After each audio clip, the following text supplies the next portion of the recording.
And now, it's time for DJ Rocky's Secret Files.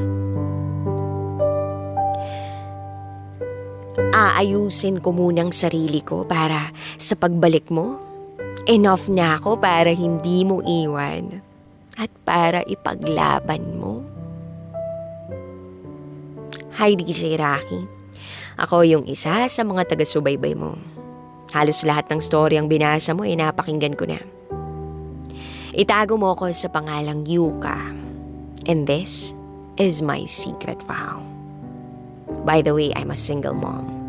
I have 2 kids. Nagsimula ang lahat nang makilala ko siya. Nakilala ko siya sa dating app ng mga lesbian. Unang kita ko pa lang sa kanya. Na-attract na ako sa kanya. Pogi kasi, maputi, mukhang mayaman at matalino. So, nagpapansin talaga ako. I said hi and nagsabi ako ng corny pick-up line. Sabi ko, meron ka bang band-aid? Kasi nasugatan ata ang tuhod ko nang mahulog ako sa'yo. Pero grabe ang hirap niya i-flirt. Sinabihan niya ako na ayaw niyang masaktan, na hindi pa raw siya ready. So, dinistansya ko ang sarili ko. Hindi ko na siya chinat at hindi na ako nagpapansin. Dahil nire-respeto ko siya. Until one day, after my birthday, nag-hello siya sa akin. Sabi ko, hi, akala ko ba ayaw mo na akong kausap? Bored ba? Hanggang sa nag-start na kami ulit mag-usap. Binibigyan niya ako ng oras, DJ Rocky. Alam kong may iba pa siyang mga babae pero iniintindi ko siya sa sitwasyon niya dahil gusto ko siya. Hanggang sa nag-meet na kami. Mabilis mang mapakinggan pero sa unang meet-up pa lang namin may nangyari na sa amin. Hanggang sa nagkita kami uli. Naulit ng naulit. Hanggang sa nahulog na ako ng nahulog sa kanya. At sabi ko sa kanya, ano ba yung amin? At nagulat ako na ako na ang pinili niya. At naging kami. 9 na buwan, sobrang saya ko. Ngayon ko lang na-experience yung ganito pahalagahan at mahalin. Araw-araw kong nararamdaman na mahal niya ako. Minahal nga siya ng 2 kong anak. Ginawa siyang father figure. Gumawa kami ng pamilya at bumuo kami ng pangarap. Tinanggap siya ng buong angkan ko na akala ko'y hindi matatanggap dahil nga bibihira yung may tumatanggap ng ganon. Sinakripisyo kong wag magtrabaho para mapagsilbihan at maalagaan ko siya. Hindi naman niya kami pinababayaan financially at hindi niya kami pinapabayaan sa pagmamahal. Until one day, bumalik yung anxiety ko, na-depress ako. Sabi ko sa kanya, ganito yung nararamdaman ko, ito yung pinagdaraanan ko. Ang akala ko may intindihan niya ako.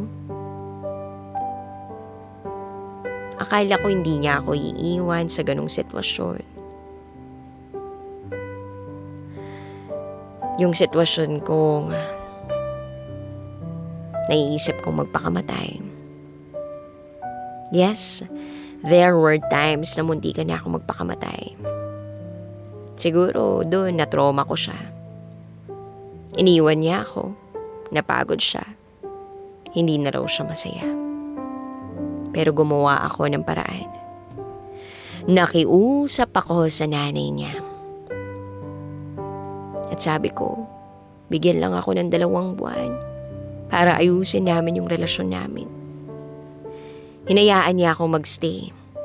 Pero lagi niyang sinasabi na hindi na maaayos. Pero hindi ako sumuko. Araw-araw akong umiiyak at lumuluhod sa harap niya. Ubus na ako pero matigas pa rin siya. Miss na rin kasi siya ng mga bata. Pero, kaya pala, hindi na maayos kasi meron ng iba. Ako yung kasama niya at nag-alaga sa kanya. Pero yung puso at isip niya sa iba niya. Alam ko at damang-dama ko na may konti pa siyang pagmamahal. Kahit may nangyari sa amin, alam kong sa iba siyang nagsasabi ng I love you. Napakahirap. Durog na ako. Hanggang sa isang araw, pumili na siya. At hindi ako yung pinili niya. Napakahirap at napakasakit. Ito ba yung regalo niya sa birthday ko? Ang hirap bumangon at matulog. Pati pagtulog ko, nasasaktan pa rin ako. Pero lagi kong sinasabi sa kanya na kung sakaling talikuran ka at saktan ka niya, andito pa rin ako. Inaantay ka namin ng mga bata. Aayusin ko muna ang sarili ko para sa pagbalik mo. Enough na ako para hindi mo iwan at para ipaglaban. Masakit kasi hindi mo ako binigyan ng second chance na binigay mo sa bago mo na iniwan ka na dati. Mahal na mahal kita. At kung marinig mo man to, gusto kong malaman mo na ikaw yung taong nagbago ng pananaw ko sa buhay. Umaasa ako sa pagbabalik mo. Hindi man ngayon yung story natin. Hihintayin ko yung pagtagpuin uli tayo. Miss na miss kita. Sana DJ Rocky ma-air nyo to. Umaasa ako sa inyo na maririnig niya to. At marirealize niya yung pagmamahal ko sa kanya. Sana bigyan niyo ako ng payo. Muli, ako si Yuka at ito ang aking secret vow. Always your number one FM radio station. Love Radio. Kabisyo, nakarelate ka ba sa secret file na binasa ko?